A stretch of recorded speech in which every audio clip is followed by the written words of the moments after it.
네, 여러분 안녕하세요. 2011 수능 특강 7번째 시간입니다.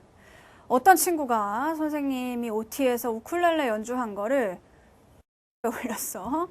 나를 월드스타로 만들 셈이야? 아주 그냥 세계인이 보는 그 UCC 사이트에 올려갖고 선생님 완전 월드스타 되게 생겼어요. 고마워.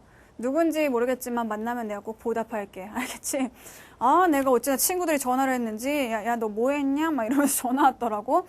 그래. 나 어쨌든 뭐 날 생각해서 해준 거라고 생각하고 있어. 뭐 EBS 뭐 여선생님도 아니고 여강사라고 썼더만. EBS 여강사 뭐 레전드 등급. 그래. 레전드라고 했으니까 선생님이 용서해 줄게. 어쨌든 고맙다. 선생님 이제 월드스타로 거듭나기로 했어요. 자, 7번째 시간, 오늘 우문복합 3번째 시간입니다. 자, 44쪽이죠. 자, 44쪽에 보시면 역시 세 지문과 그리고 5개의 문제가 나와 있는데 늘 하던 대로 역시 문제 유형 한번 확인해보고 30초에 투자하고 들어가도록 하겠습니다. 같이 한번 볼게요. 자, 먼저 첫 번째 문제. 자, 이 첫 번째 문제는요. 우리가 보던 문제가 아닌데. 첫 번째 문제는 원래 항상 뭐 가나다의 공통점으로 적절한 것은 뭐 이런 식으로 물어봤었잖아. 그렇지? 근데 여기는 굉장히 새로운 그런 유형이 등장했습니다. 자, 새로운 유형. 뭐야, 선생님. 문제 유형 몇 개 없다며. 왜 저래? 가 아니고요. 새로운 게 아니에요, 얘들아. 새로운 게 아니라 잠깐 얘를 이렇게 변신한 거야. 변신시킨 거야. 봐봐. 자, 가나다를 읽고 가장 큰 공감대를 형성할 것으로 예상되는 사람. 자, 공감대가 뭐야? 맞아. 나도 그럴 때가 있었어. 나도 그럴 때가 있었어가 뭔데? 이 시에 화자가 처해 있는 상황 아니야? 그치? 결국 이거는 뭐냐? 화자의 상황이야. 나도 그럴 때가 있었지. 자, 그러면서 또 맞아. 나도 저런 생각한 적 있는데. 나도 저런 느낌 아는데. 저런 느낌 아는데? 뭐야? 화자의 정서야. 또 맞아. 나도 그때 이렇게 했었지. 태도. 결국 이건 말이다. 가나다 어떤 상황이나 정서나 태도의 공통점을 묻는 문제라는 거야. 근데 그거를 괜히 어렵게 이렇게 해놓은 거예요. 결국 공감대를 느낀다라는 거는 내가 그걸 보면서 나도 그런 적 있는데, 나도 그런 생각했는데, 나도 그렇게 행동했는데 그 얘기잖아. 결국 그렇게를 찾아야 된다는 거지. 나도 그렇게 할 때 그렇게는 어디에 있냐? 각각의 시의 화자의 상황, 정서, 태도에서 찾아와야 된다는 거예요. 어렵지 않죠? 그죠? 자, 그 다음에 2번. 가에 대한 감상으로 적절하지 않은 것은 살짝 보니까 이거 시어 묻네.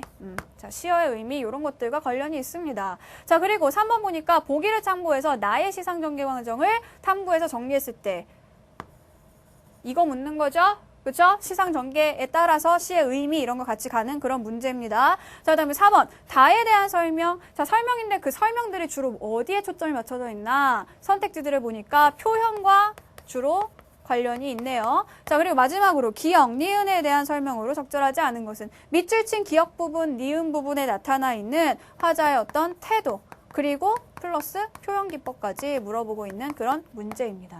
자, 그래서 결국 뭐야? 새로워 보였지만 새로운 거 하나도 없었어. 유형은 똑같다는 얘기야. 유형은 반복된다. 자, 30초의 투자야. 자, 뭐 먼저 할 건가?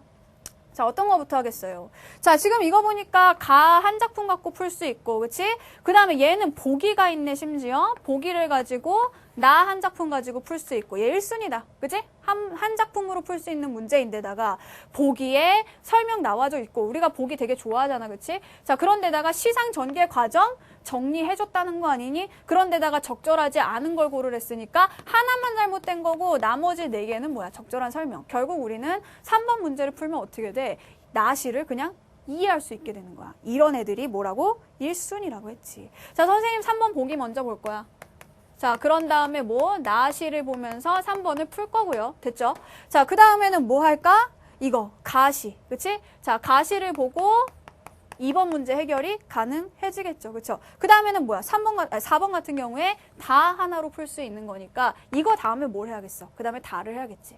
다 한 다음에 4번 풀고 마지막으로 5번 가고 1번 가고 그렇게 가면 되겠다. 이제 30초의 투자 여러분들이 하는 거랑 제가 하는 거랑 비슷하죠? 그쵸? 순서가 중요하지 않은 것 같지만 뭐야 저게 다 고르는 것도 아닌데 선생님처럼 안 하면 어때?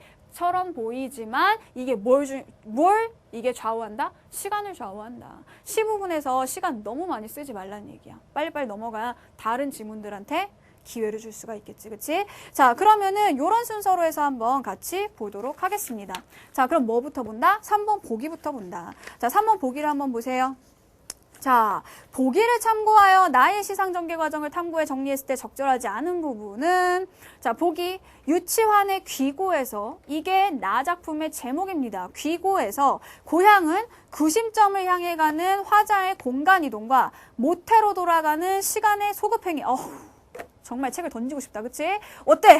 너무 어려워 말이. 다 막 구심점 막 모태 막 소급은 또 뭐고 막 야, 이게 뭐겠냐, 얘들아? 잘 봐봐. 지금 고향이 나왔잖아. 근데 구심점이 뭔지는 몰라. 근데 고향을 향해 가는 어떤 화자의 공간 이동이 드러났는데 결국 고향으로 돌아가는 거 아니겠니? 구심점이라는 거 어떤 중심을 얘기하는 것 같아. 그 중심지로 돌아간다는 얘기야. 근데 그 중심지가 뭐다? 고향이라는 얘기다. 그래서 여기에서는 귀고에서 자, 귀고라는 말도 그래. 이 고라는 것이 옛이란 뜻이란 말이야. 옛날로 돌아간다는 뜻이잖아. 근데 그 돌아가는 게 여기서 두 가지라니까. 첫 번째, 어떤 고향이라는 장소로 돌아가는 거죠. 그쵸? 자, 그래서 공간 이동이 나타난다라는 거야. 그 다음에 또 보시면은 모태로 돌아간다. 모태가 뭐야? 엄마 뱃속이잖아. 이거는 공간 이동이 돼야 하는데 내가 지금 엄마 뱃속 어떻게 들어가? 내가 이렇게 컸는데 내가 엄마보다 큰데 지금. 그치? 자, 엄마 뱃속으로 못 들어가. 이거는 공간 이동이 아니라 엄마 뱃속에 있었을 아주 아기 때처럼. 그치? 아주 그런 때로 돌아가니까 여기 뭐라고 돼 있어? 시간의 소급이라고 돼 있잖아. 소급이라는 거는 몰라도 돼. 어쨌든 시간을 거슬러 올라가서 어릴 때로 돌아간다. 이런 뜻이 된다는 거야. 결국 이 귀고라는 것은 단순히 고향으로 돌아간다는 뜻이 아니라 자, 공간도 이동을 하고 그리고 어린 시절, 그 고향에 살던 그 시절로 시간도 거슬러 올라간다. 이런 두 가지 의미로 이 시를 해석하면 되겠네요. 자, 결국 봐봐. 보기를 본다. 자, 결국 화자는 여러 경계 영역을 지나 구심점에 이르고 있으며 그곳에서 고향의 아늑한 품에 진정으로 안기고 있다. 결국 이 시의 내용이 뭐다? 여러 경계를 지나면서 그 경계는 또 뭐야? 밑에 나와 있잖아. 표에. 바다와 묻, 바다와 육지의 경계란 뜻이야. 그치? 마을 밖과 마을 안. 마을에서 집, 나와 아버지, 나와 어머니. 결국 이 경계들을 지나서 이거를 얘들아 정리를 해봐. 어려운 게 아니야. 자, 이 사람이 고향에 돌아가는 과정을 봐봐. 바다에서 일단 배 타고 왔나 봐. 그죠? 자, 바다에서 무트로 왔어. 그런 다음에는 마을 밖, 점점 마을로 배를 내려서 마을로 자기네 마을로 향해 가고 있는 거죠. 그래서 마을 바깥에서 마을 안으로 들어갔단 말이야. 그죠? 그런 다음에 마을 안으로 들어가서 그 다음으로 간 데가 어디야? 집이야. 집에 가서 결국 누구한테? 부모님한테 가게 된 거잖아. 그치? 그러니까 여기도 경계가 될 수 있고 여기도 경계가 될 수 있고 여기도 경계가 될 수 있다는 얘기지. 그치? 자, 그래서 그런 경계 영역들을 지나서 결국에는 집 그리고 부모님에게로 돌아가고 있는 그러면서 고향의 진정한 품에 안기는 그런 내용의 시라는 얘기다. 됐냐? 자, 그러면 나시를 한번 봐요. 나시 짧죠? 그리 짧진 않구나. 한번 보자. 자, 유치원의 귀고입니다. 자, 검정사포를 쓰고 똑딱선을 내리면 우리 고향의 선창가는 길보다도 사람이 많았어. 이게 뭐야? 어려운 말이 많아. 그치? 검정사포가 뭔지, 똑딱선은 뭔지, 선창가는 뭔지, 길보다 사람이 많은 건 뭔지 다 필요 없어. 일단 뭐야? 지금 이 사람은 어쨌든 똑딱선, 배인 것 같긴 하지. 배를 타고 육지에 내린 거야. 그쵸? 그러면서 우리 고향에 돌아왔다는 걸 살짝 여기서 보여주고 있지. 그치? 자, 배를 타고 고향으로 돌아온 바로 그 상황이란 말이야. 자, 그래서 양지 바른 뒷산 푸른 송백을 끼고 남쪽으로 트인 하늘은 깃발처럼 다정하고. 자, 여기에 고향 근처에 오니까 어때요? 뒷산, 송백, 뭐 나무겠지, 그치? 그리고 하늘, 이런 것들이 다정하게 느껴졌다는 거잖아. 내가 고향에 와서 그리워하던 그 고향에 왔더니 너무나 나를 반갑게 맞이해주고 다정한 느낌이 든다라는 거야. 자, 그 다음에 낯설은 신장로 옆대기를 들어가니 내가 트던 돌다리와 집들이. 이거 봐. 자, 봐봐. 지금 고향에 돌아왔으면 뭔가 계속 반갑고 다정하고 정답고 나를 맞이해주고 막 옛날 거기에 돌아왔고 이런 느낌이 있어야 되는데 여기 와서 갑자기 희야나시어가 등장을 했어. 낯설은. 그치? 자, 낯설은 신장로라는 말이 나와 있단 말이야. 자, 낯설은 신장로. 신장로가 뭔지 아나, 얘들아? 신장로? 새로 만든 길이란 뜻이야. 그러니까 자동차가 다닐 수 있게 길을 새로 깔았다는 얘기지. 이 사람이 고향을 떠날 때는 없었나 봐. 그러니까 낯설다라고 얘기한 거지. 결국 이 고향의 모습은 약간 변하긴 변했어. 그런데 이 낯설은 신장로. 처음에 이건 뭐지? 내가 알던 고향이 아닌데? 조금 불안했지만 어떻게 돼? 좀 더 가다 보니 내가 트던 이라는 말이 있죠. 밑에 친절하게 설명되어 있습니다. 뭐라고 되어 있어요? 친숙하게 느끼던, 즉 내가 알고 있는 돌다리와 집들이 다시 나왔어서 처음에 와서 고향 변했나? 어떡하지? 집 못 찾아가면 어떡하지? 근데 조금 가보니까 내가 아는 데 나왔다. 이거야. 그러니까 결국 고향이 변해버렸다. 이게 중심이 아니라 여기에 돌아와서 마음이 편하다라는 게 중심이 되어야 된다는 거야. 왜? 이 시 자체가 이런 순으로 가고 있으니까. 결국 고향의 진정한 품에 안긴다고 보기에서 얘기를 했잖아. 됐지? 자, 그럼 계속 보자. 자, 소리 높이 창가하고 돌아가던 저녁놀이 사라진 채 남아있고 그 길을 찾아가면 우리 집은 유약국. 약국 아들내미였던 거야. 그치? 유치원이잖아. 유약국. 아버지가 약사셨나 봐. 자, 행위 불안하시는 아버지께서 어느덧 돋보기를 쓰시고 나의 절을 받으시고 헌책력처럼 애정이 낡으신 어머님 옆에서 나는 끼고 온 신간을 그림책인 양 보았소 라고 했어. 이 시가 있잖니 얘들아. 그냥 시만 봤을 때 굉장히 어렵다. 일단 처음에 무슨 말 하는지 모르겠고, 그치? 단어가 너무 어려워서 무슨 말 하는지 모르겠고, 그 다음에는 갑자기 무슨 고향 얘기하다가 아버지가 돋보기 쓰시고 내 절 받고 뭐 어머니는 뭐 낡으셨고 뭐 이게 무슨 얘기야 싶지만 우리한테 뭐가 있어? 보기가 있잖아. 문제가 있잖아. 그치? 이 몇 번? 3번 문제가 있었잖아. 봐봐. 결국 이 사람은 이런 곳을 다 지나서 어디로 왔냐? 유약국이란 자기의 집으로 온 거야. 그죠? 자, 집으로 와서 부모님 곁으로 돌아왔어. 그런데 그 부모님 곁으로 돌아왔을 때 부모님의 모습을 봐봐. 아버지께서는 돋보기를 쓰시고인데 그냥 돋보기를 쓰신 게 아니라 어느덧 돋보기를 쓰셨어. 그 얘기는 뭐야? 예전에는 돋보기를 안 쓰셨는데 오랜만에 집에 돌아와 보니까 아버지께서 돋보기를 쓰게 되셨다라는 거지. 돋보기 뭐야? 어느덧 쓰게 되었다. 아버지가 나이가 드신 거지. 그치? 이제 연세가 드신 거야. 즉 세월의 흐름이 여기에 나타나고 있습니다. 자, 세월의 흐름은 또 어디 나오냐? 밑에 봐봐. 헌책력처럼. 책력이라는 거는 뭐야? 달력이란 말이야.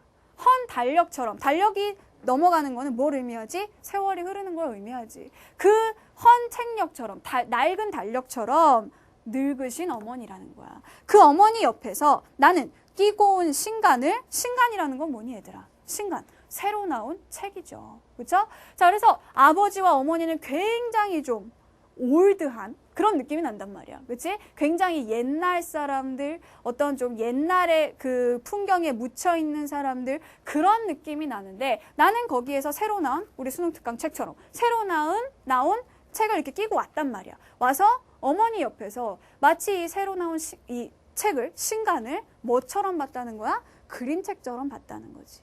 얘들아, 이게 무슨 뜻일까?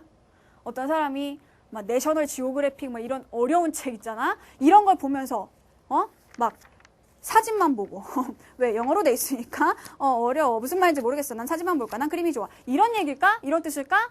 아니지. 무슨 뜻일 것 같아요? 어머니 옆에서 그림책을 볼 때는 어떻게 봐요? 이렇게 딱 좌정하고 앞바다리하고 보는 애들 없죠? 거의 배를 깔고 엎드려서 이렇게 보다가 잠이 들기도 하고 이런단 말이야. 결국 그림책을 본다라는 것은 뭘 떠올리는 거야? 이 화자가. 자기의 어린 시절, 유년기를 떠올리는 겁니다. 그러니까 뭐야? 모태로 돌아가는 시간 소급, 시간이 거슬러 올라가는 그런 효과가 어디에서 나타나? 그림책이라는 말에서 나타난다는 거지. 만약에 이 그림책이 없었으면 여기서 시간 소급은 있을 수가 없어요. 그렇죠? 그냥 오랜만에 고향에 가서 아버지를 만나고 어머니를 만나고 그냥 어머니는 낡으셨는데 나는 옆에서 새 책을 보고 있고 이런 느낌이란 말이야. 근데 그 새 책을 그림책처럼 본다라고 해서 어린 시절, 유년 시절로 돌아서 결국 고향의 진정한 품에 안긴다라는 해석이 나오게 됐다는 겁니다. 됐니? 자, 그러면 3번 문제 풀자. 자, 문제를 한번 보도록 하세요. 자, 여러 개의 경계가 나와 있습니다. 그렇죠? 아까 살펴봤던 그런 경계들이 있어. 이걸 통해서 탐구 내용, 이끌어낸 내용으로 적절하지 않은 걸 찾으라는 거예요. 1번 봐봐. 자, 바다와 뭇이라고 할 때 지금 이 사람이 배에서 내려 뭇으로 왔을 때 제일 처음 본 게 뭐였죠? 봐봐. 뒷산 푸른 송백, 하늘, 자, 이런 것들을 보면서 자, 뭐라 그랬어? 걔네들을. 깃발처럼 다정하다라고 했잖아. 자, 그래서 고향이 주는 다정한 느낌에 잠기고 있다. 잘못됐어. 잘 됐어. 잘 됐지. 잘못된 거 없지. 그치? 그 다음에 2번 봐봐. 마을 밖에서 마을 안으로 들어올 때 어땠어요? 처음에 낯설은 신장로를 지나서 내가 알던 곳으로 들어왔단 말이야. 자, 그러니까 봐봐. 화자는 신장로를 지나서 과거의 모습으로 남아있는 고향의 모습을 발견하고 있다. 됐지? 이거는 새로운 거야. 하지만 이거를 조금만 지나오니까 내가 알던, 내가 친숙하고, 나에게 친숙하고 익숙한, 즉 과거의 모습으로 아직까지 남아있는, 변하지 않은 고향의 모습을 발견했다는 얘기야. 자, 그 다음에 3번. 화자는, 자, 이건 마을과 집이죠. 이제 마을에서 집으로 올 때, 자, 화자는 마을과 자신의 집을 이어주는 그 길에서 시간의 경과에서 기인하는 고향집에 대한 낯섦 때문에 내적 갈등을 겪고 있다. 자, 지금 봐라 얘들아. 이 사람이 낯선 걸 느꼈던 적은 한 번밖에 없어. 어디에서? 신장로에서. 근데 3번에 보면 뭐라고 나와 있니? 고향집에 대한 낯설미라고 돼 있죠? 지금 여기서 집이 낯설다는 얘기 있었어? 없었어? 시에서? 전혀 없었단 말이야. 그러니까 고향집에 대한 낯섦? 여기서부터 일단 틀린 거지. 내적 갈등? 여기서 갈등이 어딨냐, 이 사람이. 안 되지. 아주 그냥 날려. 3번이 답이야. 자, 그 다음에 4번. 자, 돋보기는 화자와 아버지 사이의 시간적 간극을 암시하는데, 간극이라는 말 쫄지 마. 간격이야, 간격. 자, 이 돋보기. 아버지가 어느덧 돋보기를 쓰게 되셨다. 아버지와 나 사이에 어떤 시간적인 간격이 있었다는 거지. 그치? 하지만 내가 절을 하면서, 그치? 아버지를 떠나 있었지만, 고향을 떠나 있었지만 다시 돌아와 아버지에게 절을 하면서 다시 그거를 좁혀가고 있는 거야. 그 거리감을 좁혀가고 있는 거라고. 그 다음에 5번 봐봐. 화자는 신간과 헌책력의 대비에 의해서, 그치? 헌책력, 낡아 빠진 그 달력과 새로 이렇게 딱 끼고 온, 막 그런 신간, 새책. 자, 이런 것들은 대비가 됩니다. 하지만 거기에서 그래서 그 대비에서 뭐가 나타나는 거야? 역시 시간적 간격이 나타나는 거지. 어머니는 옛날 사람, 나는 이 신간을 끼고 다니는 요즘 사람. 그렇죠? 자, 그래서 시간적인 차이, 시간적인 간격이 드러나지만 결국 뭐야? 그 어머니 옆에서 그 신간을 그림책처럼 읽음으로써 어머니 곁에 그 구심점인 내가 돌아와야 할 그 어머니 곁으로 돌아오고 있다. 맞는 설명이죠. 3번이 답이 된다는 거다. 알겠니? 자, 그 다음으로 가 봅시다. 자, 가를 보시면 자, 제목이 뭐냐? 돌의 노래야. 자, 돌의 노래. 그럼 얘들아, 여기서 너네 뭐 찾을 거니? 이 시가 화자가 중요한 시인가 대상이 중요한 시인가? 어떻게 얘기할 거예요? 어떻게 얘기할 거야? 일단 돌이란 대상이 나왔어. 근데 이 돌은 대상이면서 동시에 사실은 뭐가 되는 거야?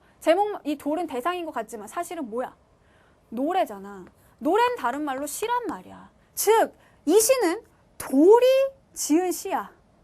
돌이 말하고 있는 거야. 돌이 노래하고 있는 내용이야. 결국 이 시에서 돌은 뭐예요? 단순한 그냥 대상이 아니라 이 돌이 뭐다? 화자다. 돌의 말이야. 이 시는, 제목은. 자, 그래서 돌이 말하는 거야. 그러면 돌이 말할 때 우리는 뭘 봐야 되냐? 이 화자로서의 돌이 처해 있는 뭐 봐야 돼? 상황, 그치? 그리고 정서, 태도, 찾아내야겠죠. 근데 화자가 단순한 사람이 아니라 돌이라는 사물이란 말이야. 그럼 여기에다가 플러스 뭘 봐야 되냐? 돌이라는 것이 가지고 있는 속성까지도 봐줘야 되는 거야. 그러니까 이 시는 화자가 중요한 시다, 대상이 중요한 시다 이렇게 나누기보다는 돌이 화자이고 돌의 속성까지를 이끌어내야 시를 제대로 이해할 수 있다 라는 결론에 이르게 되겠죠. 자, 그럼 봐봐. 화자는 돌이다 생각하고 보세요. 이거 돌이 하는 말이야. 자, 돌이여라 나는 얘기했네. 나 돌이라고. 난 돌입니다. 이 돌이 아니라요. 진짜 돌이 얘기하는 거다. 자, 나는 여기 절정, 바다가 바라보는 꼭대기에 앉아서 종이를 잠잠하는 돌이여라. 자, 지금 봐봐. 상황 나왔어. 상황 나왔어. 어떤 상황이야? 자, 나는 돌이야. 자, 나는 돌인데 지금 나는 어디에 있냐? 절정에 있대. 절정이라는 말은 여러 가지 해석을 할 수 있잖아. 그치? 뭐 이야기, 소설에서도 절정이 있을 수 있고, 그치? 어떤 뭐 감동의 절정, 막 이런 얘기 할 수도 있지. 근데 여기는 보니까 뭐래? 어떤 꼭대기. 그래, 우리가 산 꼭대기를 절정이라고 하기도 해. 지금 이 돌은요, 화자는 돌인데, 자, 얘는 산 꼭대기에 있어. 산 꼭대기에 앉아서 뭘 바라본다? 바다를 바라보고 있다는 거야. 그러면서 돌의 속성은 어떻죠, 얘들아? 돌, 바위 이런 것들 움직이지 않지. 지금 이 산꼭대기에 앉아있다라고 하는 걸로 봐서 얘는 바다에 가고 싶어도 갈 수가 없어. 다만 바라보고만 있을 뿐이라는 거야. 그래서 종일 어때? 잠잠하는. 종일 하루 종일 잠잠히 조용히 앉아있는 그런 돌이라는 거야. 상황 나왔지? 자, 그 다음에 밀어 올려다 나만 혼자 이 꼭지에 앉아있게 하고 꼭대기에 나만 여기에 앉아있게 하고 바다는 저리 멀리 달아나 버렸다라는 거야. 지금 얘는 바다를 바라보고 있잖아. 얘들아, 바라보고 있는 거는 뭐냐? 바라보는 건 얘가 이상향이야. 혹은 얘가 추구하는 어떤 지향점이란 말이야. 자, 저 바다 가고 싶어. 내가 추구하고 내가 거기에 가고 싶은데 어때? 달아나 버려서 너무 멀어져서 갈 수가 없어. 그래서 손 흔들어 불러도 나 여기 있어. 나 여기 있다고. 제발 막 이래도 다시 안 올 푸른 물이기에 다만 나는 귓중겨 파도 소리를 아쉬워할 뿐. 청소 나왔네. 자, 어때? 바다에 갈 수 없어서 아쉬운 거야. 그죠? 안타깝겠죠? 자, 그리고 눈으로만 먼 파도를 어루만진다. 어때? 내가 직접 가서 그 파도를 만지고 싶은데 그럴 수 없으니까 눈으로만 바라보고 있는 거야. 자, 그래서 여기까지 3년까지의 내용을 봤을 때 이 돌은 어떤 돌이냐? 바다를 지향하지만 바다에 갈 수 없는 그런 상황인 거지. 그런데 4연을 봐라. 오, 돌. 나 여기 조금 웃겼어. 오, 돌. 이게 옆에 이렇게 이어져 있으니까 그렇지. 이걸 원래 시대로 썼다고 생각을 해봐. 하늘이 그냥 오돌 이렇게 써 있는 거야. 오돌 뼈가 먹고 싶어. 자, 오돌. 자, 어느 때나 푸른 새로 날아오르랴. 자, 봐봐. 갑자기 푸른 새가 나왔어. 근데 신기한 건 뭐냐면 이 푸른 새가 처음에는 선생님이 이 시를 읽고 이렇게 생각했거든요. 자, 푸른 새. 그래, 저 돌이 바다에 가고 싶었는데 갈 수가 없었지. 그러면 새가 돼서 바다로 날아가고 싶겠다 라고 생각을 했는데 읽어보니까 이 돌은요, 푸른 새가 돼서 바다로 가겠다는 얘기를 하는 것이 아니라 하늘로 가겠다는 얘기를 해. 날아오른다. 자, 밑에도 봐봐. 먼 위로 어둑히 짙은 푸르름, 몸몸의 속속들이 하늘이 와서 스미면 봐봐. 얘가 지향점을 바다에서 뭘로 바꿨냐? 하늘로 바꾸고 있다는 거야. 그죠? 자, 그래서 어느 때나 다시 뿜는 입김을 받아 푸른 새로 파닥거려 날아오르랴. 자, 그래서 얘는 어때요? 자기가 지향하는 곳, 여기에 갈 수 없게 되자 어때? 새로운 지향점을 찾게 된 거죠. 뭐가 되어서? 새가 되어서 저 하늘로 가고 싶다라는 얘기를 하고 있는 겁니다. 그래서 밑에 봐봐. 밤이면 달과 별, 낮이면 햇볕, 바람비 부딪히고 흰눈 펄펄 내려 철 따라 있는 것에 피가 감기고 스며드는 빛깔들, 아롱지는 빛깔들에 혼이 곱는다. 자, 이 돌이 서 있을 때 이 돌을 지나가는 여러 가지 바람도 있고 눈도 있고 햇볕도 있고 달도 있고 별도 있겠죠? 이런 빛깔들, 그것들이 가지고 있는 색깔들이 이 돌의 혼에 곱게 물든다라는 얘기야. 이건 뭘 얘기하는 걸까? 자, 돌이 여러 가지 그런 자연물들 이런 것들을 지나치면서 그냥 물드는 게 아니라 혼, 즉 영혼이 물든다. 근데 그냥 물드는 게 아니라 뭐야? 곱게 물든다라고 했어. 그럼 이거는 뭐가 되겠니? 돌은 저 하늘을 지향하면서 새가 되기를 바라면서 뭐 하고 있는 거야? 영혼이 곱게 물들어가면서 성장하고 있는 거죠. 그렇죠? 돌이 정신적으로 어떤 성숙을 하고 있다라는 걸 보여주고 있는 거야. 오랜 세월 동안 그 위에서 시간이 흐르면서 돌이 성숙하고 있는 거야. 자, 그러면서 어느 땐들 맑은 날만 있었으랴만 오 여기 절정 바다가 바라보는 꼭대기에 앉아 하늘 먹고 햇볕 먹고 먼 그 언제 푸른 새로 날고 지고 기다려 산다 라고 했습니다. 자, 결국 이 시는 뭐냐? 돌, 상황은 변하지 않았어. 계속해서 이 돌은요, 움직일 수가 없고 그 자리에 있어야 합니다. 자, 그런데 어때? 새로운 어떤 지향점을 발견하면서 꿈을 가지게 되죠. 그 꿈은 뭐다? 푸른 새가 되는 그런 꿈이야. 새가 가지고 있는 이미지는 뭐니? 새가 가지고 있는 이미지는 얘는 비상, 그치? 날아오르는 거, 자유. 자, 결국 이 시는요, 자유와 비상을 꿈꾸는 돌의 노래라는 거야. 됐니? 자, 그러면 2번 봐봐. 2번 문제. 가에 대한 감상으로 적절하지 않은 것은 했어요. 자, 1번. 돌, 새, 바다, 하늘 등은 푸르름의 이미지로 통합되고 있다. 자, 봐봐. 바다, 하늘, 푸르죠. 그리고 새도 푸른 새라고 했죠. 아마 1번 여러분들 적절하지 않다고 한 친구들은 틀렸죠. 왜? 돌을 푸르다고 생각 안 했기 때문이지. 그치? 봐봐. 새는 푸른새라고 나와 있고 바다 하늘은 원래 푸른 건데 여기 돌은 푸른색인가? 돌은 선생님 회색 아니에요? 흰색 아니에요? 까만색 아니에요? 아무리 생각해도 푸른색은 아닌 것 같은데? 니네 생각이야. 시를 봐야지 얘들아. 너네들 생각대로 풀지 말고 제발 시를 보란 말이야. 자, 시를 보면 어떤 내용이 나와 있냐? 4연을 보세요. 자, 4연의 두 번째 줄 보시면 뭐라고 돼 있어? 먼 위로 어둑히 짙은 푸르름이 온몸에 속속들이 와서 스미면이라고 돼 있잖아. 먼 곳에 있는 하늘의 그 푸름이 스며든다고 돼 있잖아. 그래서 돌이 아까 뭐라 그랬어? 혼이 곱게 물든다 그랬잖아. 결국 그 물드는 건 푸른색으로 물드는 거란 말이야. 함정이었어. 그래서 1번은 맞는 설명이란 말이야. 됐지? 그 다음에 2번 절정은 꼭대기, 그치? 아무데도 못 가는 곳이야. 그러니까 고립의 공간이지만 여기에서 얘는 뭐야? 새로운 하늘이라는 이상향을 꿈꾸게 되었죠. 그쵸? 비상을 꿈꾸는 그런 공간이다. 됐다. 그 다음에 3번 돌이 새가 되고자 하는 것은 종이를 잠잠하며 바다에 이를 수 없는 자신의 한계를 인식했기 때문이다. 그치? 지금 나는 돌이라서 바다로 갈 수 없으니까 어때? 뭔가 자유로운, 날아가는 새가 되고 싶다라고 얘기를 한 거잖아. 새가 되고 싶다고 생각해보니까 굳이 바다에 갈 게 뭐 있어? 하늘로 가면 되지. 그 다음에 4번 혼이 곱는다는 돌이 달, 별, 햇볕 등과의 관계를 토대로 무정물에서 유정물로 바뀌고 있다. 이거는 단어가 어려웠죠. 얘들아, 무정물이라는 거는 감정이 없는 거고요. 유정물이라는 건 감정이 있는 거야. 그래서 주로 얘들아 유정물이라고 하면 너희들 뭘 보면 되냐? 자, 유정물이라는 것은 어떤 감정을 지닌 것, 즉 인간이나 원래 인간이 감정을 지니죠. 하지만 우리 시에서는 유정물에 동물도 집어넣습니다. 그래서 인간이나 동물과 같은 어떤 감정을 지닌 존재가 되는 것이야. 근데 여기에서는 뭐가 되겠어요? 이 돌이라는 게 그전에는 그냥 돌이었는데 얘가 혼이 곱으면서, 그치? 이 혼이 곱게 물들면서 어떻게 되는 거야? 이 영혼이 아름다워진다는 거잖아. 영혼을 가진다? 인간 아니냐? 그치? 그러니까 감정이든 영혼이든 인간에 가까워지는 것이기 때문에 이전에는 그냥 광물로서의 돌이 유정물로 변해가고 있는 것이 됩니다. 4번 맞죠? 5번 봐봐. 자, 바다가 저리 멀리 달아나 버린 것은 바다의 소멸 이미지를 의미하는데 이를 통해 돌이 겪는 시련이 감소되고 있다라고 했어. 얘들아, 이 말은 잘 생각해봐. 정리를 해봐.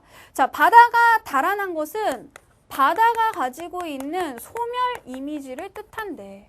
바다가 소멸되는 거래. 일단 여기서도 조금 의심이 가긴 하는데 무슨 말인지 잘 모르겠으니까 일단 냅둬보자. 근데 이것이 뭐래? 돌이 겪는 시련이 감소되는 것에다가 대응을 시키고 있단 말이야. 그래, 소멸이니까 감소는 알겠어. 근데 바다가 시련이야? 여기서? 바다가 시련이니?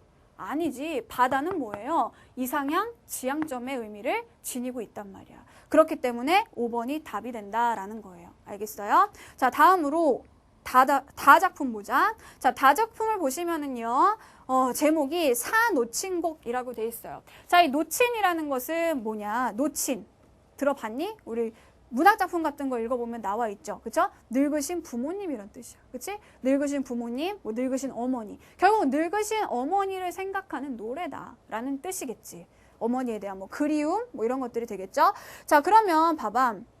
여기 보면 1, 2, 3, 4수가 나와 있는데 결국 우리가 여기에서 생각할 것은 뭐냐? 다 어떤 그리움, 어머니에 대한 그리움과 생각한다는 것 자체가 뭐겠어? 어머니 옆에 있지 않으니까 그런 거 아니야. 어머니에 대한 그리움이나 뭐 안타까움이나 이런 것들을 노래하는 거겠지. 그러면은 첫 번째부터 보자. 자, 봄은 오고 또 오고 푸른 푸르고 또 푸르니 나도 이 봄 오고 이 풀 푸르기 같이 어느 날 고향에 돌아가 노목게 배우려뇨라고 돼 있어. 지금 여기 보시면은 자, 봄은 맨날 와.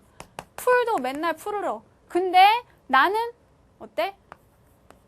봄은 맨날 오는데 나는 고향에 못 가지. 그치? 풀도 맨날 푸르게 자라는데 나는 또 고향에 갈 수가 없지. 이 봄과 풀은 나와 대립되는 그런 존재로 그려지고 있습니다. 자, 지금 보니까 어느 날 고향에 돌아가 노목을 배우겠냐라는 얘기잖아. 상황이 뭐야? 고향을 떠나서 부모님과 어머니와 떨어져 있는 상황이야. 이수 봐봐. 친년은 75. 친년 밑에 보니까 뭐야? 부모의 나이라고 돼 있지. 부모의 연세가 75세야.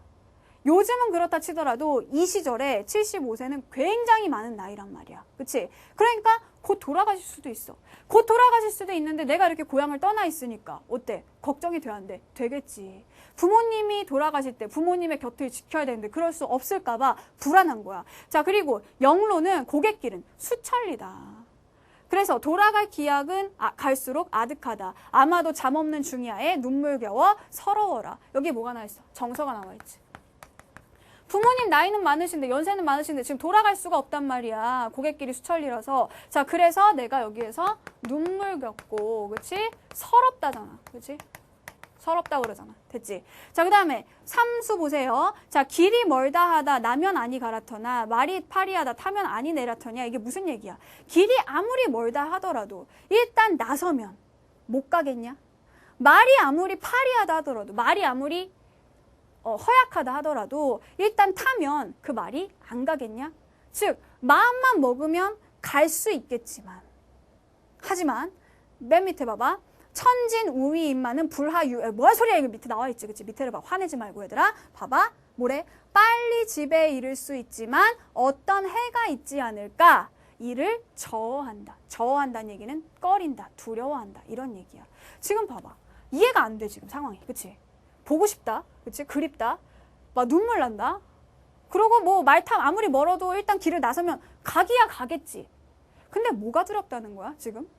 응? 가려면 갈 수야 있지만 어떤 해가 있을까 봐 두렵다는 거잖아. 상황이 지금 잘 이해가 안 돼. 무슨 상황이길래 얘가 도대체 뭘 두려워하는지. 다음 줄에 나오죠. 정리라고 돼 있어. 정리. 정리 밑에 보니까 뭐라 그래? 유배지. 아하 이거잖아. 자 봐봐. 이 사람이 지금 처해 있는 상황은 유배란 말이야. 귀양가 있단 말이야. 그러니까 부모님을 보고 싶어도 갈 수가 없는 거야. 임금님 저 어머니 보고 싶으니까 잠깐 갔다 올게요. 안 된단 말이야. 그치? 벌 받고 있는 건데 어딜 나가. 그쵸? 그래서 그것이 두려워서 나가지를 못한다는 겁니다. 자, 그래서 결국에 이제 유배를 나와서 4년이 지났고, 그치? 뭐 그리고 집안 말리 뭐 멀리 있고, 어쨌든 몸이 못 가면 기별, 소식이라도 들었으면 좋겠는데, 뭐니?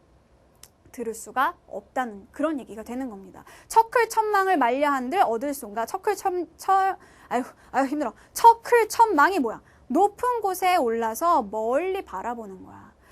그래서 그거를 안 하고 싶어. 어차피 쳐다봐봐야 안 보니까. 안 보이니까. 소식을 들을 수가 없으니까. 어쨌든 소식은 얻을 수가 없다. 이런 의미가 되는 겁니다. 자, 그러면 봐봐. 결국의 내용은 뭐냐? 유배지에서 부모님을 그리워하는 그런 노래가 되겠네요. 4번 볼까? 자, 다에 대한 설명으로 적절하지 않은 것은 이랬습니다. 자, 1번 일수에서는 자연과의 대조 어디 나와 있어? 봄풀. 그치? 봄풀과 나는 서로 대조적인 상황. 봄은 또 오고 또 오고 또 오는데 나는 고향에 못 가는 거야. 그쵸? 1번 됐어. 2번 제2수에서 공간적 거리감 어디 나와 있어? 수천리 나와 있지. 그치? 수천리라는 공간적 거리감을 통해서 일수에 제시된 화자의 심경, 뭐 그리움이라는 심정을 강조하고 있습니다. 3번 이수에서는 화자의 비참한 심정을 잠 못 이루는 모습. 자, 뭐라고 나와있어? 잠 없는 중야라는 말이 있었죠. 중야가 뭔데? 한밤중이란 뜻 아니니? 그치? 자, 그래서 잠 없는 중야. 보고 싶어서 부모님이 보고 싶어서 보고 싶지만 갈 수 없는 그런 비참한 심정. 됐다. 그 다음에 4번. 자, 삼수에서는 대꾸의 방식. 자, 대꾸 어디 있는데? 대꾸 어디 있는데?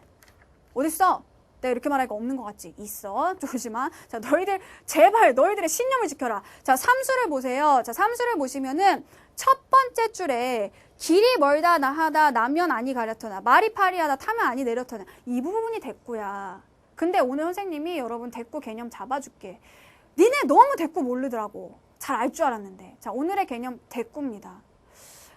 많은 친구들이 우리 친구들이 이제 또 힙합을 좋아해요. 선생님처럼 이렇게 힙합을 좋아하고 뭐 이러다 랩을 좋아하고 이러다 보니까 자, 대꾸를 랩에서 자꾸 찾으려고 그래. 근데 요즘 그 랩에 있는 대꾸들은 주로 어떤 대꾸들이 많이 있냐? 끝글자를 맞추죠. 그쵸? 끝글자를 맞춰.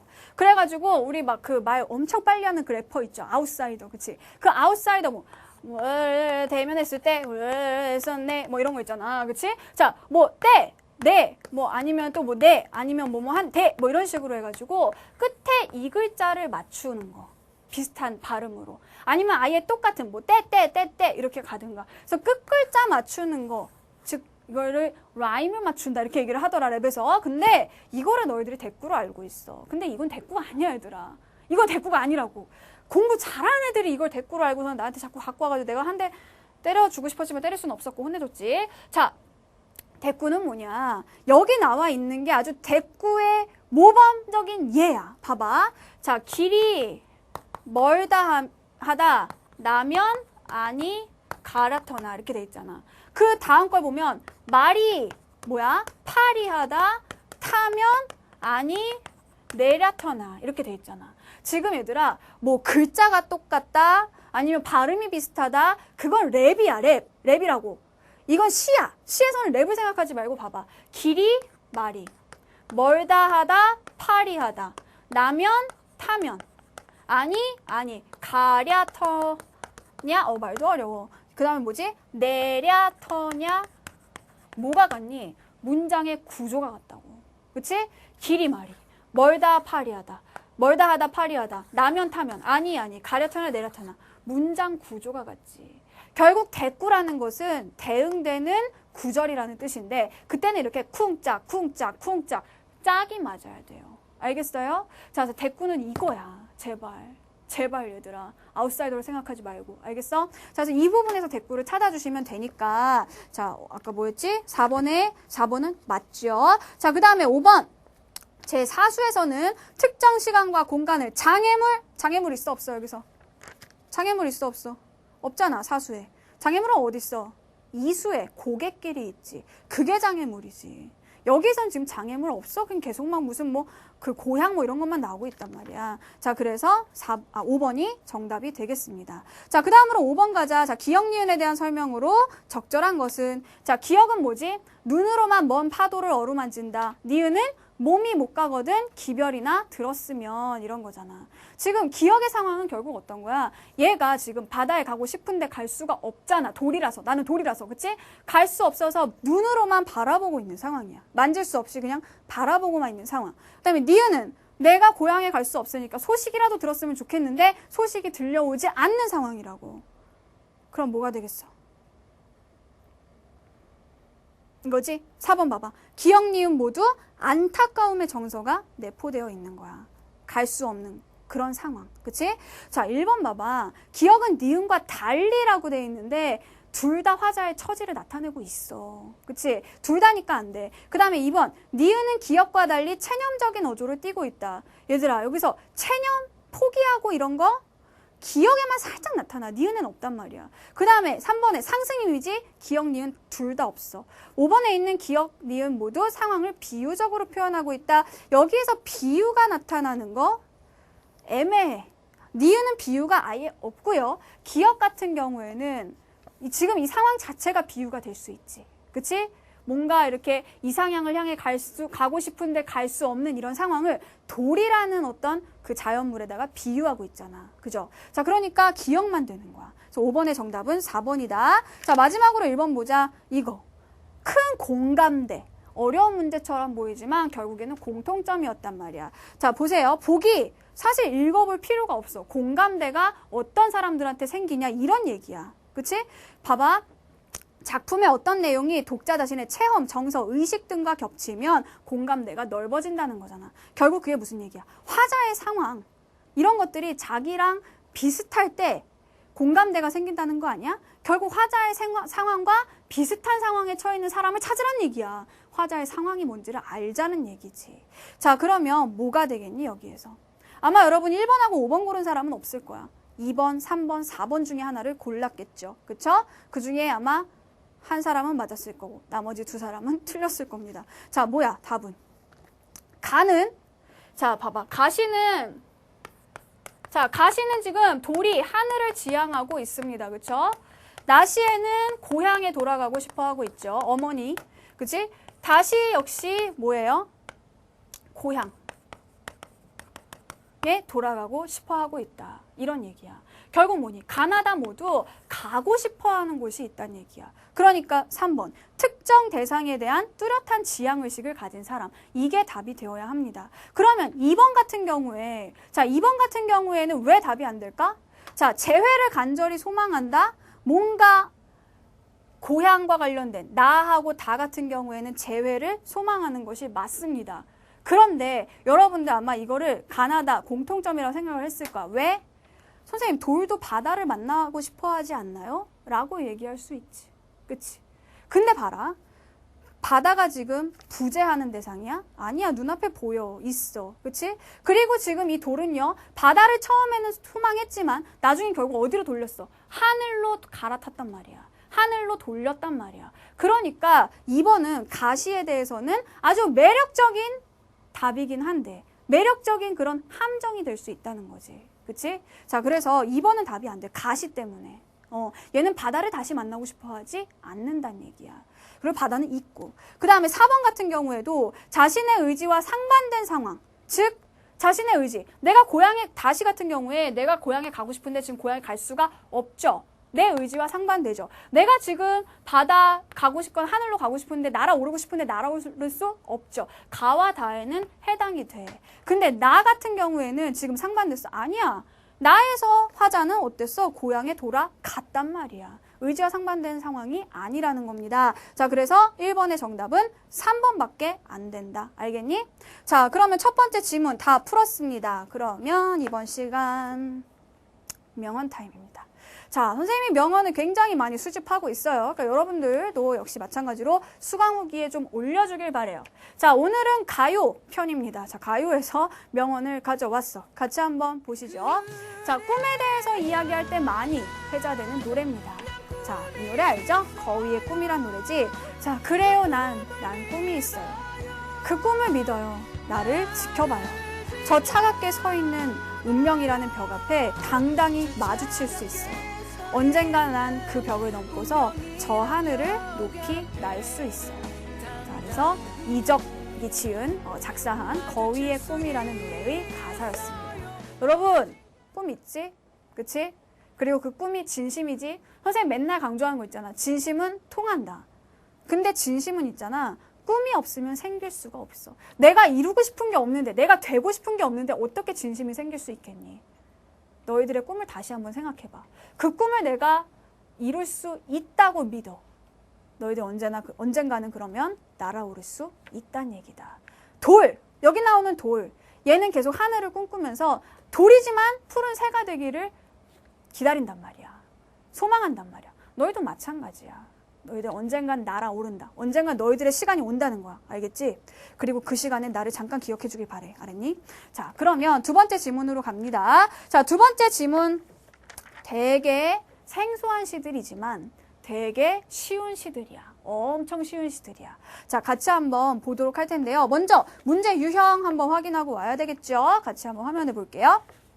자, 6번 가나다 공통점 그래예요. 이게 우리는 편하지. 아까 1번 문제 좀 우리 너무 새로웠어. 이런 거, 그치? 공통점. 자, 보기를, 그 다음에 7번 보니까 보기를 활용해서 가나에 대해 설명한 내용 중 적절하지 않은 것은. 나 이거 얘기 안 해줬네. 자, 얘들아, 공통점은 공통점인데 뭐에 관련된 건지 선생님 가만히 보니까 주로 시상 전개 방식과 그에 따른 어떤 태도, 이런 것들을 살짝 묶어서 물어보고 있다. 7번 같은 경우에는 이게 역시 시어 관련된 거야. 그래서 그 시어에서 알 수 있는 화자의 정서, 태도 역시 여기에도 걸리고 있네. 그 다음에 8번 보니까요. 자, A에서 D 중에 보기에 나와 있는 A에서 D 중에 다에 적용할 수 있는 것. 요거 보니까 이게 뭐냐. 박지원이 얘기한 어떤 그 조선풍이라는 것에 대한 설명이야. 그러니까 이거는 뭐야. 여기에서 어떤 조선풍이라는 어떤 개념에 대해서 정보를 준다. 그 정보를 가지고 뭐? 다에다가 적용하는 문제야. 종합적인 감상 문제가 된다는 거죠. 자, 그 다음에 9번 볼까? 자, 9번 그림자의 상징적 의미. 결국 이것도 역시 시어의 의미 묻는 그런 문제가 되겠고요. 그렇죠? 기억의 의미. 그 다음에 10번 A와 B에 대한 설명으로 적절하지 않은 것은 자, A와 B에 적용되고 있는 표현 기법 관련된 그런 문제가 되겠습니다. 자, 그럼 선생님 뭐부터 풀겠어? 당연히 보기가 있는 8번부터 보겠죠. 자, 그럼 보기를 먼저 보면서 보기에는 뭐가 있다고? 여러 가지 정보가 있다고. 정보를 한번 얻어와 보도록 하겠습니다. 자, 8번의 보기를 봅시다. 49쪽이에요. 자, 박지원은 이덕무의 농부의 집에 쓰다. 이게 다작품의 제목이야. 자, 이거에 대해서 조선풍에 부합하는 작품이라며 극찬하기 잘했다. 박지원이 주장한 조선풍은 주체의 자각에 바탕하여 기존 사고의 틀을 벗어나 우리 것의 가치를 새롭게 음미하고 새로운 거 낯설 주고 읽었는데요. 무슨 말인지 모르겠어. 근데 어쨌든 조선풍이래. 이게. 자, 다작품. 자, 이게 조선풍을 잘 나타내고 있다는 거야. 자, 그러면 그 조선풍을 갖추기 위해서 조건이 있어야 된다는 거지. 밑에 봐봐. 조선풍은 여러 가지 방법으로 구현되었대. 그러면서 4개의 어떤 조건을 주고 있어. A, B, C, D. 자, 첫 번째 조건 A를 보니까 뭐냐. 그냥 그전에는 별로 시에 쓰지 않았던 일상적인 사물. 뭔가 뭐 크고 뭔가 뭐 고매하고 고귀하고 뭐 이런 거 말고 그냥 우리 주위에서 쉽게 발견할 수 있는 일상적 사물. 예를 들면 뭐 분필, 뭐 아니면 책, 뭐 이런 거, 아니 뭐 명언타임, 팻말, 뭐 이런 거. 아주 일상적인, 생각해보니까 이게 일상적이진 않아. 자, 어쨌든 일상적인 사물들, 아니면 미물, 보잘것없는 것들, 이런 것들에 관심을 두는 게 조성풍의 구현 방법 중에 하나라는 거죠. 자, 그 다음에 B, 뭐 향토적. 얘들아, 향토, 시골. 알겠니? 자, 시골과 관련된 그런 시어를 사용하고 있다. 자, 그 다음에 속담이라든가 고유 지명 이런 것들을 가져왔다. 됐지? 자, 그 다음에 D. 한행을 6글자의 한자. 자, 한자로 표현하는 등 기존의 한시에서 사용하지 않았던 낯선 형식을 사용하기도 했다. 이건 얘들아, 눈만 있으면 풀 수 있지. 그치? 자, 이 D 같은 경우에는 지금 바로 여러분 어때요? 바로 확인이 가능합니다. 옆에 다작품을 보세요. 자, 한행의 한자가 몇 개 있어? 하나, 둘, 셋, 넷, 다섯, 여섯, 7개 있죠. 돼, 안 돼? 안 돼. D는 끝이야. 없애버려. 다시는 생각하지도 마. 알겠어? 자, 그 다음에 얘네들을 이제 하나씩 찾아보는 겁니다. 자, 그럼 봐봐. 콩깍지 더미 됐네. 이거 있네. 그치? 콩깍지 더미. 얘들아, 서울에 콩깍지 더미 이렇게 쌓여있는 거 봤니? 없어요. 도시에는 없고요. 이런 데 있어서 향토성을 드러내는 어떤 시어를 사용하고 있다. 되잖아. 그치? 자, 그래서 콩깍지 더미 곁으로, 그리고 또 이것도 어때? 일상적 사물이 되지 않을까? 콩깍지 더미? 뭔가 막 대나무, 국화 막 이런 거 말고 그냥 되게 콩깍지라는 거는 그냥 껍데기 버린 거 아니야. 그치? 보잘것없는 것들, 일상적인 사물들을 끌어오고 있잖아. 답은 나왔어. A하고 B야. 그치? 2개가 됐어. 그죠? 자, 그 사이로 오솔길 나뉘어 있는데 붉은 아침 햇살 살짝 퍼지자 소떼들이 흩어진다. 뭐 푸른 하늘은 가을 든 산봉우리를 물들이려는 듯 맑은 기운에 비갠 뒤의 구름은 먹음직스럽다. 갈대의 햇살이 반짝반짝 기러기가 놀라서 일어나고 벼잎에 벼잎 역시 뭐야? 벼, 농촌, 향토성이 드러나지. 자, 쏴 하는 소리 붕어가 야단스러운가 보다. 붕어 이런 것들도 다 뭐야? 미물들. 그치? 아주 작은 생명체들이잖아. 자, 그래서 여기까지는 무슨 얘기야, 주로? 어떤 농촌, 시골의 어떤 한가로운 그런 풍경을 제시해주고 있습니다. 그죠? 자, 마지막에 산 양지 바른 곳에 집을 짓고 살고 싶으니 농부에게 반만이라도 빌려달라고 졸라봐야지. 야, 이 시가 어려워? 아니야. 이 시는요, 그냥 무슨 내용이냐? 이게 다야. 전원. 이런 걸 우리가 전원이라 그래. 농촌. 쉽게 말해서 농촌이야. 이런 곳에 전원, 자연 속에, 농촌 속에 살고 싶다는 거야. 그래서 앞에 처음부터 6번째 줄까지는 전원의 뭐 풍경을 제시해주고 있죠. 뭐 한가롭다든가 아름답다든가 이런 풍경을 제시해주고 마지막 2줄에 가서 뭐 살고 싶다. 그게 끝이야. 누구나 살고 싶은 마음 조금씩 들잖아. 그치? 자, 그래서 문제는 일단 해결했어. A하고 B가 해당되고 여기 속담 있어? 없어. 고유 지명 무슨 리 무슨 마을 있어? 없어? 없어. 자, 그리고 이건 아까 아니라고 나왔어. 그러니까 답은 일단 A, B 2개, 즉 1번이 답이라는 거 알겠죠? 8번 문제의 답은 1번이고 이 시의 내용은 바로 전원에서 살고 싶다는 내용이다. 됐습니다. 쉬운 시였어요. 자, 그 다음에 가로 갈게요. 자, 이게 좀 어려운 시야. 이게 좀 의미를 잡기가 좀 어려워. 일단 한번 보도록 할게. 자, 누가 와서 나를 부른다면 내가 보여주리라. 저 어른 들판 위에 내리는 달빛을. 얘들아, 문장 구조를 잘 봐. 누가 와서 나를 부르면 나는 보여줄 거래. 뭘 보여줘? 나를 보여줄 거야? 아니야, 뭐라 그래? 달빛을 보여준다고 하잖아. 그런데 그 달빛은 그냥 달빛이 아니라 어른 들판, 그치? 들판 위에 내리는 달빛을 보여준다는 거잖아. 자, 들판. 거기는 어른 들판이라고 했는데 시적 허용이죠, 그쵸? 자, 들판이라는 거는 뭐예요? 얼어있다. 얼어있으면 좋아? 힘들어. 결국 이거는 어떤 냉혹한 현실, 그치? 아니면 뭐 시련, 이런 것들을 의미할 수 있는 거야. 거기에 내리는 달빛을 보여주고 싶다는 거지. 자, 그럼 봐봐. 어른 들판을 걸어가는 한 그림자를. 자, 내가 달빛을 보여주고 싶어. 그 다음에 그림자를까지 걸치는 거야. 한 그림자를 보여주고 싶은데 그 그림자는 누구 그림자겠어? 당연히 내 그림자겠지. 어떤 그림자만 막 이렇게 스멀스멀 걸어간다. 얼마나 무섭겠니, 그치? 내가 그 들판을 나는 걸어간다는 거야. 그 걸어가는 나의 모습을 보여주겠다는 거지. 결국 내가 보여주고자 하는 것은 그 달빛이고 달빛이 있으니까 그림자가 생기는 거 아니니, 그치? 자, 나를 보여주겠다. 그럼 나는 어떤 나냐? 언 들판 위를 걸어가는 나야. 이 사람의 상황 나오지. 그치? 언들판을 걸어가고 있다. 비유적으로 어떤 시련을 당하고 있다라는 힘든 상황을 살고 있다는 그런 화자의 상황이 됩니다. 자, 지금까지 내가 생각해온 것은 모두 무엇인가? 친구 몇몇 그들에게는 이제 내 것 가운데 그중 외로움이 아닌 길을 보여주게 되리. 자, 봐봐.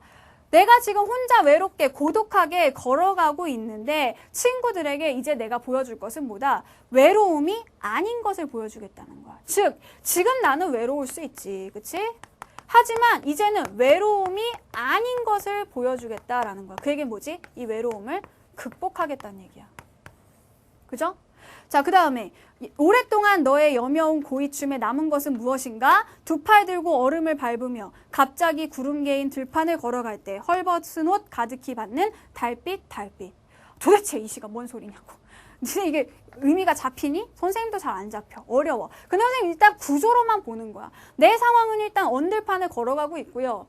그리고 나는 이제 지금은 혼자 걸어가고 있지만 나중에는 그 외로움을 극복한 걸 친구들한테 보여주고 싶고요. 그리고 오랫동안 고이춤, 이게 뭐야? 이 바지 춤을 여며왔단 말이야.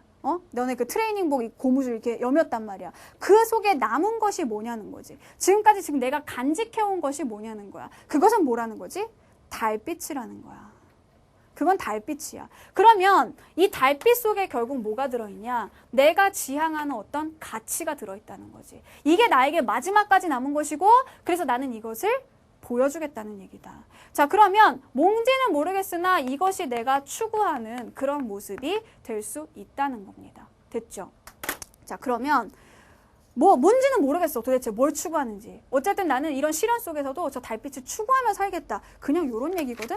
그럼 9번을 한번 볼까? 자, 그림자의 상징적 의미를 조사한 후에 기억. 의 의미를 추리했을 때 가장 적절한 것은 기억이 그림자야. 자, 기영자가 뭐야? 자, 그림자의 상징적 의미를 조사했더니 이런 것들이 나왔어. 어둠, 무명, 피난처 보호, 동반자, 불안전, 희미함, 불명료함, 감춤, 숨음 이런 의미들이 나왔는데 이 시에서는 그 여러 가지 의미들 중에 뭘로 쓰였는지가 중요하다는 거죠. 그쵸? 뭘로 쓰였을까?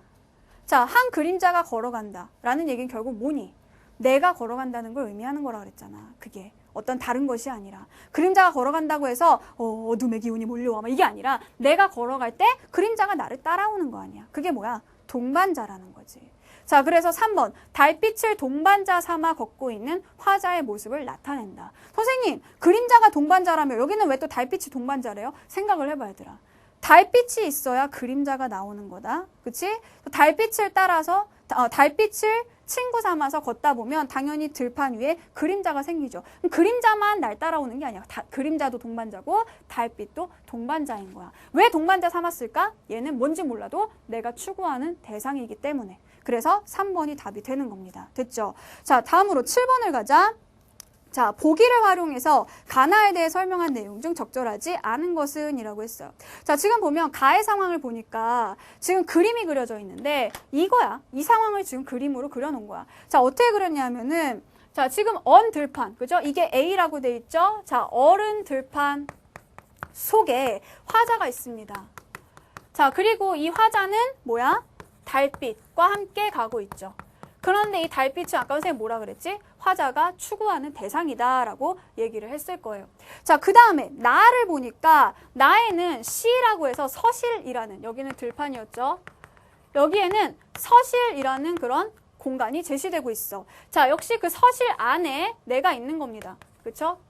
서실이 뭐야? 책방이잖아. 그치? 책, 서재 뭐 이런 거야. 자, 이 화자가 여기에서는 뭐야? D는 대바람 소리를 듣고 있네. 그러면 보세요. 지금 얘들아 이렇게 구조를 그려놨다는 얘기는 뭔가 얘네들이 서로 대응이 되는 거거든. 결국 들판과 서실이 서로 대응이 되고요. 화자 이건 당연한 거고 이 달빛과 대바람 소리도 뭔가 짝이 된다는 겁니다. 짝이 된다는 거는 얘네가 비슷한 의미가 될 수도 있고 아니면 서로 완전 반대가 되는 그런 의미일 수도 있어요. 이걸 찾아내는 게 7번 문제의 답을 구하는 길이야. 자, 그러면 우리가 뭘 봐야 돼? 나시를 봐야 되지. 자, 나시를 한번 본다. 자, 제목이 대바람 소리야. 자, 대바람 소리 들리더니 소소한 대바람 소리 창을 흔들더니 자, 보세요 얘들아. 소소하다. 쓸쓸하다는 거야. 자기가 지금 이 서실에서 대바람 소리가 들려오는데 그게 쓸쓸하게 들려. 소설 지낸 하늘을 눈 머금은 구름이 가고 오는지 미닫이에 가끔 그늘이 진다. 미닫이문. 어때? 미닫이문. 옛날 뭐 시골 같은 데 가면은 어때요, 얘들아? 종이로 이렇게 문을 발라놨죠. 그쵸? 유리가 아니라 그 옆으로 이렇게 옆으로 여는 문. 이런 걸 미닫이문이라고 그래. 손잡이 이렇게 여는 건 여닫이문이고. 자, 이렇게 옆으로 미는 문이 미닫이문인데 종이를 발라놓다 보니까 밖에 구름이 끼면은 어때요? 구름이 지나가면 그 구름의 그림자가 방 안에서 봤을 때 여기에 비치게 되겠죠. 그렇죠? 그런 상황이야. 자, 국화향기 흔들리는 좁은 서실을 무료히 거닐다 앉았다 누웠다 잠들다 깨어보면 그저 그런 날을. 지금 이 사람은 이 서실 안에서 계속 그냥 무료하게 거닐고 앉았다가 누웠다가 잠들다가 깨었다가 그렇게 하면서 시간들을 보내고 너무 부러워. 나 이렇게 살고 싶어. 자, 눈에 들어오는 병풍의 낙지론을 읽어도 보고 그렇다. 아무리 쪼들리고 여기야 핵심. 그렇다. 괜히 그렇다. 이런 말을 했겠니? 그렇다. 뭔가 깨달음을 얘기하는 거지. 아무리 쪼들리고 웅숭거릴지언정, 아무리 가난할지언정 어찌 제왕의 문에 들물 부러워하랴. 제왕이 뭐야? 왕이잖아. 그치? 내가 아무리 가난하고 아무리 쪼들려도 왕을, 즉 어떤 부나 명예나 권력을 부러워하랴라는 거는 부러워하지 않겠다는 겁니다. 결국 이 시의 핵심은 거기에 있는 거죠. 나는 지금 뭔가 가난한 그런 상황이야. 그러니까 봐봐. 아까 들판은 뭔가 시련 같은 뭐 이런 거였잖아. 고난이나 이런 의미였잖아. 마찬가지야. 지금 이 화자가 처해 있는 상황도 서실 자체가 그렇다는 것이 아니라 화자가 처해 있는 상황도 뭐야? 쪼들리는 상황, 가난한 상황이라는 거지. 자, 그러면서 근데 부러워하지 않겠다 그랬어. 남들처럼 권력이 있는 어떤 뭐 명예가 있는 이런 삶을 부러워하지 않겠다 그랬어. 왜 그런 생각을 하게 됐을까? 대바람 타고 들려오는 먼 검은 곳 소리. 자, 대바람 때문이야, 결국. 검은 곳 소리에 너무 꽂히지 마, 얘들아. 계속해서 이게 중심 소재가 된다는 거지. 결국 화자는 이 대바람 소리를 들으면서 얘들아, 대바람이 뭔데? 대나무 숲에서 나는 소리야. 대나무 숲에 바람이 불면 이렇게 쏴쏴 하는 소리가 들린단 말이야. 대나무라는 거 자체가 어때? 청렴 결백 막 이런 거 아니야? 꼿꼿한 절개와 속이 비어가지고 욕심이 없고 막 이런 거잖아. 이 소리를 들으면서 이 사람은 세속적인 어떤 그런 욕망이나 부러움을 다 지워나가고 있다는 얘기다. 결국 얘도 뭐예요? 이 사람이 달빛 추구하는 대상이었지? 마찬가지야. 대바람 소리도 이 사람이 뭔가 추구하는 것 혹은 이 사람에게 깨달음을 주는 그런 매개체가 될 수 있다는 겁니다. 자, 그러면 다시 7번으로 와서 문제 풀어봐. 어딨어? 자, 1번 A씨에서 자, 그치? 들판과 서실에서 화자는 각각 자신의 삶을 돌아보고 있죠. A, 들판은 부정적인 속성을 갖고 있어서 B와 대조된다. 얘는 부정적이고 얘는 긍정적이니까 대조되죠. 그런데 딱히 서실이 대바람 소리랑 대조된다라고 볼 수는 없죠. 서실도 뭔가 그냥 책을 읽고 세속적인 명예를 추구하지 않고 그냥 살아가는 정말 책을 읽고 살아가는 삶이고요. 대바람 소리라는 것도 그런 내용이잖아. 그치? 그러니까 얘가 뭔가 물질적인 풍요 뭐 이런 걸 나타내는 거였다. 시장이나 뭐 이런 거였다. 라고 한다면 대조가 될 수 있어. 하지만 얘는 비슷한 애들이란 말이야. 대조되지 않아요. 그 다음에 3번. 가의 화자는 A에서 나의 화자는 C에서 각각 내적인 다짐을 하고 있다. 그치? 다짐하죠. 얘 뭐야? 앞으로 나 뭐 외로움이 아닐 거다. 그런 걸 보여주겠다. 뭔가 다짐을 하고 있잖아. 그치? 극복하겠다. 얘도 마찬가지다. 부러워하지 않겠다. 그쵸? 계기가 되는 것들이 달빛과 대바람 소리. 맞아. 자, 그 다음에 4번. 가에서는 A의 어른. 그쵸? 어른. 언들판. 시련이야. 힘든 거야. 그 다음에 나에서는 D의 소소한. 쓸쓸한 이란 뜻이잖아. 쓸쓸한 대바람 소리. 왜 그게 쓸쓸하게 들리겠니? 어떤 사람이 들으면 시원하게 들릴 텐데 사람마다 다른 거잖아. 자기가 쓸쓸하기 때문에, 즉 화자의 상황이 그렇기 때문이라는 거예요. 4번도 맞죠? 5번 봐봐. 가의 화자는 B를 통해서 외로움의 감정 나타내. 뭐라 그랬어? 외로움이 아닌 걸 보여주겠다 그랬잖아. 외로움의 감정을 나타내는 것이 아니라 외로움을 극복하고 있는 겁니다. B를 통해서. 그죠? 자, 그리고 나의 화자는 D를 통해서 고뇌하는 모습을 보여준다. 이건 맞아요. 왜? 지금 이게 흔들리잖아. 그러면서 아까 뭐라 그랬냐면은 국화향기 흔들리는 좁은 서실. 약간 좀 이런 흔들린다. 지금 자기가 들어가 있는 이 상황이 흔들린다는 이미지를 자꾸 쓰고 있어. 그거는 무슨 뜻이냐 하면요. 지금 이 사람이 마음속에서 약간의 흔들림이 있었던 거. 아, 나도 딴 사람들처럼 좀 잘 살았으면 좋겠다. 나도 딴 사람들처럼 좀 뭔가 돈이 좀 많았으면 좋겠다. 뭔가 내면적인 갈등을 하고 있는데 그런데 결국 나중에는 그냥 완전히 다짐을 하는 거죠. 아니야. 갈등하지 않겠어. 부러워하지 않겠어. 이렇게 끝나고 있는 거지. 자, 그래서 5번 앞에 거 가에 대한 설명이 틀렸어요. 나에 대한 설명은 맞아요. 자, 그 다음에 10번 보자. A와 B에 대한 설명으로 적절하지 않은 것은 자, 표현법과 관련된 그런 문제라고 얘기를 했었죠. 자, 그러면 A는 어느 부분이냐? 소설 지는 하늘을 눈 머금은 구름이 가고 오는지 미닫이에 가끔 그늘이 진다라는 거야. 지금 뭔가 구름이 지나가는 거를 그냥 구름이 지나간다 이렇게 얘기했으면 굉장히 건조했을 거야. 표현이. 그치? 재미가 없지. 근데 그거를 미닫이 문에 그 구름이 비치는 걸로 표현을 하면서 어때요? 시각적으로 굉장히 뚜렷한 어떤 그림이 그려질 수 있다는 거야. 그 다음에 어디 갔냐? B를 보시면은요. B. 푸른 하늘은 가을 든 산봉우리. 가을 든 산봉우리가 뭐야? 산봉우리에 가을이 들었다? 단풍이 들었다는 뜻이겠지. 그러니까 푸른 하늘 밑에 빨간 그 단풍이 든 산, 색채. 어때? 역시 이것도 시각적으로 굉장히 인상이 뚜렷하게 남는 그런 묘사란 말이에요.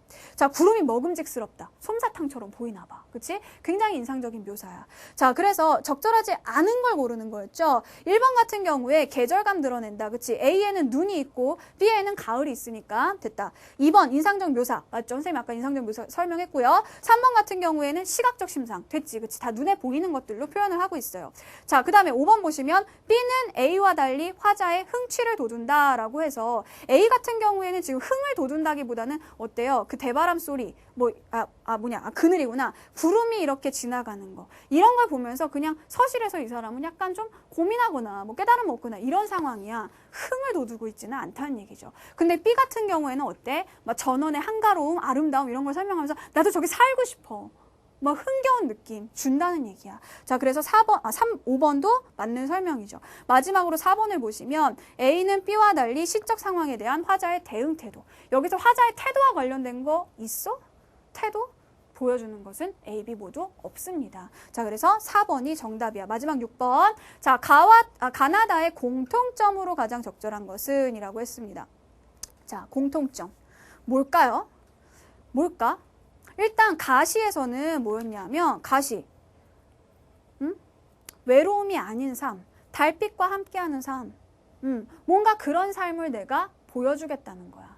달빛처럼 하얗고 뭐 시련에도 굴복하지 않고 순수한 뭐 그런 삶을 보여주겠다는 거 아니니? 그 다음에 나시 같은 경우에는 뭐야? 세속에 물들지 않겠다. 세속을 부러워하지 않겠다 라는 거지. 다시 같은 경우에는 나 이 자연 친화, 그치? 이 자연 속에서 살고 싶다. 전원에서 살고 싶다. 다 뭐야? 자기들이 어떤 옳다고 생각하는, 자기들이 좋게 보는, 즉 다시 말하면 화자가 긍정적으로 여기는 그런 삶의 자세가 나타나 있다는 겁니다. 그래서 4번이 정답인데 답은 4번이지만 오늘 선생님이 짚어줄 개념은 2번에 있다. 자, 2번 개념 보세요. 명사로 시상을 종결하여 여운을 자아내고 있다라고 했어. 자, 명사 종결이라는 말이 가끔씩 종종 그래도 심심치 않게 나옵니다. 자, 명사 종결이라는 게 뭐냐? 일단 명사 종결이라는 것의 뜻을 알아볼 필요가 있습니다. 자, 시행을 시의 한 줄을 끝낼 때 여러 가지 방법들이 있습니다. 일단 여러분 다시를 한번 볼래? 자, 다시를 보면 어떻게 끝나고 있냐? 첫 번째 줄을 봐봐. 콩깍지 더미 곁으로 오솔길 나뉘어 있는데. 그지? 자, 그 다음에 밑에도 보시면은 소떼들이 흩어지네. 그지? 자, 얘네들 보면은 있다, 흩어진다 라고 해서 얘는 형용사, 얘는 동사로 끝내고 있죠. 시행의 끝부분에 형용사, 동사가 나온다는 얘기입니다. 그런데 지금 이 명사로 시상을 종결한다는 것은 어디에서 우리가 찾아올 수 있냐? 자, 가의 마지막 줄을 보세요. 여기 보면 헐벗은 옷 가득히 받는 달빛이라고 끝냈단 말이야. 그치? 자, 그리고 나에도 마지막에 보면은 먼 검은고 소리 이렇게 끝내고 있지. 그치? 근데 원래 우리말대로 쓰면은 얘는 어떻게 해야 되냐면 달빛을 받는다. 아니면 달빛이 가득하다. 이렇게 끝냈어야 돼. 얘도 원래 우리말의 정상적인 순서로 본다면 검은 고소리가 멀리서 들려온다. 이렇게 써야겠다고. 근데 봐봐. 여기처럼 있는데 뭐 흩어지네 이렇게 끝냈다. 아니면은 달빛이 가득하다. 검은 곳소리가 들려온다. 이러면 어떠니?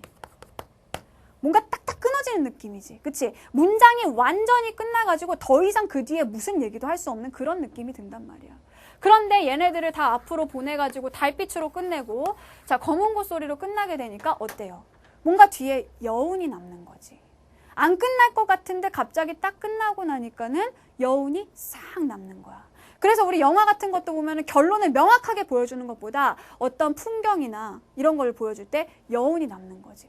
더 뭔가 있어야 될 것 같은데 보여주지 않고 그 앞에서 끝나면 여운이 남습니다. 그래서 명사로 종결하게 되면, 명사로 시행을 종결하게 되면 여운이 남는 효과가 있다라는 얘기예요. 한 가지만 더. 뭐냐 하면 지금 이 2번에 보시면은요. 자, 명사 종결이라는 개념을 이제 알았어, 너희가. 이 행의 끝부분을 명사로 끝내는 것이구나 라고 알겠죠. 그런데 자, 시행을 종결하는 것과 시상을 종결하는 것은 다릅니다. 자, 시행을 종결한다라고 했을 때는 자, 이 행, 하나하나의 행의 끝부분에 명사로 종결된 부분이 있는지만 찾으면 돼. 어떤 행위라고 얘기를 안 했잖아. 그치? 어떤 행위라고 콕 집어 얘기를 안 했기 때문에 아무거나 하여튼 행 중에 하나라도 명사로 종결을 하면 됩니다. 그런데 시상을 종결한다라고 했을 때 시상의 종결은 뭐지 얘들아? 시상 전개가 뭐야? 시를 처음부터 끝까지 이렇게 전개해 나가는 방식이 시상 전개 방식이죠. 그러니까 시상 종결이라고 했을 때는 중간 거는 다 필요 없어. 끝부분이 해당되는지를 봐야 된다는 거야. 여기에서는 명사로 시상을 종결했다, 시상을 종결했다라고 했기 때문에 그 시의 끝부분을 봐야 돼. 그랬을 경우에 가의 시의 맨 끝에 뭐가 나와 있어? 달빛이 나왔고 나 시의 맨 끝에 검은 곳소리가 나왔단 말이야. 그래서 얘네들은 해당이 돼. 근데 다시 같은 경우에는 졸라봐야지 이렇게 돼 있잖아. 졸라봐야지 이건 뭐야? 동사란 말이야. 그치? 서술어로 끝나고 있단 말이야. 그렇기 때문에 다가 안 돼서 얘는 공통점이 될 수 없었다는 겁니다. 명사 종결 개념 반드시 탑재하도록 하십시오. 자, 우리 다음 시간에는 갈래복합 들어가, 즉 수필이 들어온다는 얘기지. 지문이 길기 때문에 여러분 반드시 읽고 오셔야 됩니다. 안 그러면 수업을 할 수가 없어. 다음 시간에 뵙도록 하겠습니다. 감사합니다.